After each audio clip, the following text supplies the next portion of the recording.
আজকে আমরা বাড়িতে বানাচ্ছি পাপড়ি চাট, মানে কিনে আনাই, বাস সাজাচ্ছি একদম পাপড়ি চাটওয়ালার মতো। চলে গেছে পাপড়ি চাট বানাচ্ছে আমার বোন, ও আজকে আমাদের চাটওয়ালা। এবার কি আসছে এটার মধ্যে? এটা কি দিচ্ছিস? আলু আলু চলে যাচ্ছে। এবার ধনে পাতাও দেখতে পাচ্ছি। বাহ,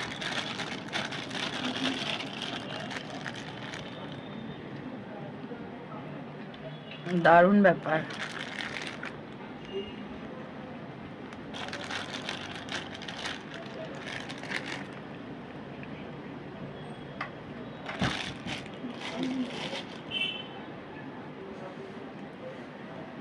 এবার এই ধোকলা দিয়েছে একটা, ওটাকেও একটু গুঁড়ো গুঁড়ো করে ছড়িয়ে দেওয়া হলো। ভীষণ টেম্পটিং ব্যাপারটা তৈরি হচ্ছে কিন্তু।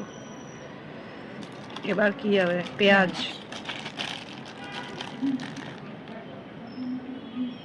প্রচুর ফিলিং, একজন কি 2-3 জন খেয়ে নেবে।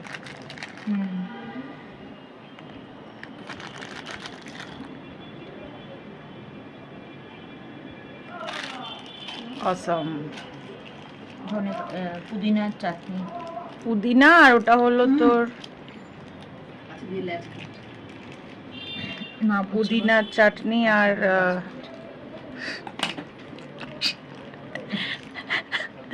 তেঁতুলের মিষ্টি চাটনি। বাবা চলে এসছে, দর্শক ওদিক থেকে দেখছে যেটা কি হচ্ছে।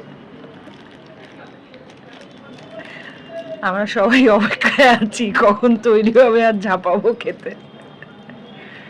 এটা বেশি দিলাম না, এটা হ্যাঁ ঝাল হবে। এটা এটা পুদিনা আর লঙ্কা না?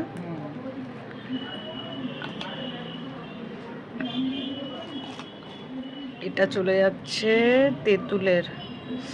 আহা হা হা হা, yum yum yum yum yum yum yum yam.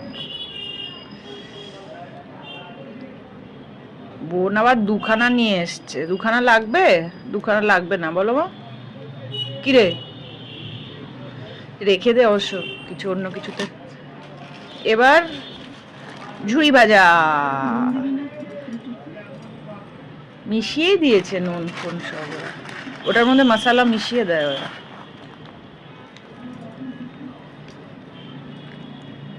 ঝুড়ি ভাজাটা দিয়ে দে। আহা, অনেক জায়গায় আবার এর উপর দই দেয়। খেয়ে দেখ কেমন।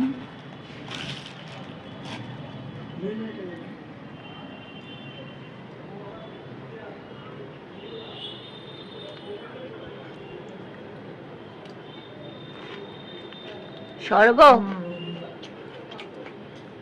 স্বর্গ স্বর্গ হলো। আর আমরাও খাবো। কোথা থেকে এনেছিস বোন এটা? লেক কালীবাড়ি বিবেকানন্দ পার্কের পাশে, লেক কালীবাড়ির পাশে একটা পাপড়িওয়ালা বসে, ঠিক মন্দিরের পাশে, সেখান থেকে। তাহলে লেক কালীবাড়ির পাশে একটা পাপড়িওয়ালা বসে, সেখান থেকে সবাইকে এবার অফার করা হবে একটা একটা করে। বাবা আমি আর কন্ট্রোল করতে পারছি না, ভিডিওটা অফ করলাম। দে বাবা একটা। হ্যাঁ আমি একটা খাবো।